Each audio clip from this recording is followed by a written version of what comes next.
विधानसभा निवडणुकींचं बिगुल वाजले। येत्या 20 नोव्हेंबरला विधानसभा निवडणुका होणार असून 23 नोव्हेंबरला नवीन सरकार कोणतं असेल हे स्पष्ट होणार आहे। अशात अनेक ठिकाणी उमेदवार देखील फिक्स झालेत, लढती फिक्स झालेत। या सगळ्या धामधुमीत सगळ्यात महत्त्वाचा जिल्हा ठरतो तो म्हणजे नाशिक। कारण नाशिक जिल्ह्यात 15 विधानसभा मतदारसंघ येतात। मग त्या 15 विधानसभा मतदारसंघाच्या लढती कशा होणार आहेत हेच आपण व्हिडिओच्या माध्यमातून जाणून घेणार आहोत। या व्हिडिओत आपण नाशिक जिल्ह्यातील थोडेफार विधानसभा मतदारसंघ आणि राहिलेले दुसऱ्या पार्टमध्ये बघणार आहोत। चला तर मग सुरू करूयात। सगळ्यात पहिला मतदारसंघ तो म्हणजे मालेगाव बाह्य। मालेगाव बाह्यमध्ये सध्या शिंदे गटाचे आमदार दादा भुसे आहेत, पण यंदा मालेगावात भाकरी फिरणार असल्याची चर्चा मोठ्या प्रमाणात सुरू आहे। एकीकडे दादा भुसे यांचे कट्टर विरोधक अद्वै हिरे यांनी ठाकरे गटात प्रवेश करत उमेदवारीवर दावा ठोकला। दुसरीकडे दादा भुसे यांचे कधीकाचे जिवलग मित्र असणारे बंडू काका बच्छाव यांनी देखील मतदारसंघात दंड थोपटलेत। त्यामुळे इथल्या लढती या प्रमुख तिहेरी असणार आहेत अशी शक्यता आहे। पुढचा मतदारसंघ तो म्हणजे मालेगाव मध्य। मालेगाव हे राज्यातील संवेदनशील शहर म्हणून ओळखलं जातं। या ठिकाणी मुस्लिम बहुल वस्ती मोठ्या प्रमाणावर आहे। मुफ्ती इस्माईल हे या ठिकाणचे विद्यमान आमदार आहेत। त्यांना MIM कडून पुन्हा उमेदवारी देण्यात आली। त्यांच्या विरोधात आघाडीकडून लढण्यासाठी आसिफ शेख इच्छुक आहेत, पण जर उमेदवारी मिळाली नाही तर ते अपक्ष निवडणूक लढण्याची देखील तयारी करतात।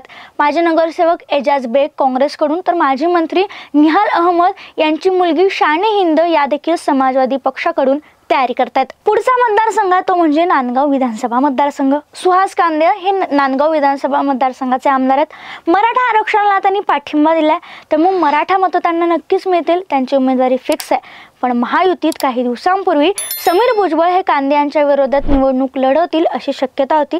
मात्र आता पंकज भुजबळ यांची विधान परिषदेवर नियुक्ती करण्यात आली आहे आमदार म्हणून। त्यामुळे समीर भुजबळ माघार घेतील का की पुन्हा कांदे विरुद्ध भुजबळ अशी लढत नांदगावात पाहायला मिळणार आहे हे पाहणं महत्त्वाचं आहे। असं असलं तरी उभाटाकडून गणेश धात्रक यांची उमेदवारी संजय राऊत यांनी देखील आधीच घोषित करून ठेवली आहे। पुढचा मतदारसंघ तो म्हणजे देवळा चांदवड। देवळा चांदवड विधानसभा मतदारसंघात भाजपचे राहुल आहेर हे गल्ली 2 टर्म आमदार आहेत, पण आहेर यांच्या विरोधात त्यांचेच बंधू केदार नाना आहेर देखील इच्छुक आहेत।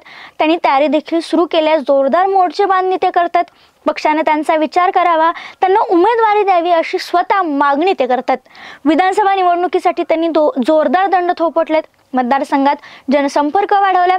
काँग्रेसचे जिल्हाध्यक्ष शिरीष कोतवाल देखील निवडणूक लढवणार असल्याचं समजतंय, तर प्रहार पक्षाकडून गणेश निंबाळकर यांना उमेदवारी जाहीर करण्यात आली आहे। कळवण विधानसभा मतदारसंघ हा अनुसूचित जमातीसाठी राखीव आहे। या मतदारसंघावर माकपची देखील ताकद दिसून येते।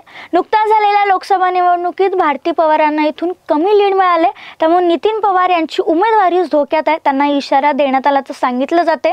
श्री JP गावित हे महाविकास आघाडीकडून पुन्हा मैदानात उतरतील, कारण ते राष्ट्रवादीचे मित्र पक्ष आहेत। याशिवाय रमेश थोरात, ND गावित, समीर चव्हाण, बेबीलाल पालवी, तुळशीराम खोटारे यांच्या नावाची देखील चर्चा सुरू आहे। 6वा विधानसभा मतदारसंघ तो म्हणजे बागलाण। बागलाण विधानसभा मतदारसंघ हा देखील अनुसूचित जमातीसाठी राखीव आहे आणि बागलाण म्हणलं की बोरसे विरुद्ध चव्हाण ही लढत सगळ्यांना आता पाठ झाली आहे। दिलीप पवार हे सध्या इथले आमदार आहेत। यंदा देखील बोरसे विरुद्ध चव्हाण अशी लढत होण्याची शक्यता नाकारता येत नाही, पण आता या दोन्ही लढतींमध्ये म्हणजे या दोघांच्या लढतीमध्ये वसुंधरा इंटरनॅशनल फाउंडेशनच्या अध्यक्ष जयश्रीताई गरुड या देखील मैदानात उतरणार आहेत। तर माजी आरोग्यमंत्री भारती पवार यांनी देखील बागलाणमधून निवडणूक लढवण्याची इच्छा व्यक्त केल्याचं सांगितलं जातंय। तर महायुती याच्यातून कसा मार्ग काढेल हे पाहणं महत्त्वाचं आहे। पुढचा विधानसभा मतदारसंघ आहे तो म्हणजे निफाड। निफाड विधानसभा मतदारसंघात सध्या अजित पवार गटात असणारे दिलीप बनकर आमदार आहेत। मागच्या निवडणुकीत अनिल कदमांची हॅट्रिक दिलीप बनकर यांनी रोखली होती, त्यामुळे यंदा दिलीप बनकर यांचा पराभव करण्यासाठी उद्धव ठाकरे गटाकडून अनिल कदम हे त्यांच्या विरोधात मैदानात उतरू शकतात। मात्र महायुतीमध्ये अनिल कदम यांचे चुलत बंधू यतीन कदम हे देखील इच्छुक आहेत। त्यांनी मतदारसंघात तयारी सुरू केली आहे। भाजपकडून त्यांना उमेदवारी दिली जावी अशी त्यांची मागणी होती। शिवाय यतीन कदम यांनी 4-5 महिन्यात मतदारसंघ पूर्ण पिंजून काढल्याचं पाहायला मिळते। याशिवाय जिल्हा परिषदेचे माजी अध्यक्ष बाळासाहेब क्षीरसागर, दिवंगत आमदार मालोजी मोगल यांचे चिरंजीव राजेंद्र मोगल हे देखील शरद पवार गटाकडून इच्छुक आहेत।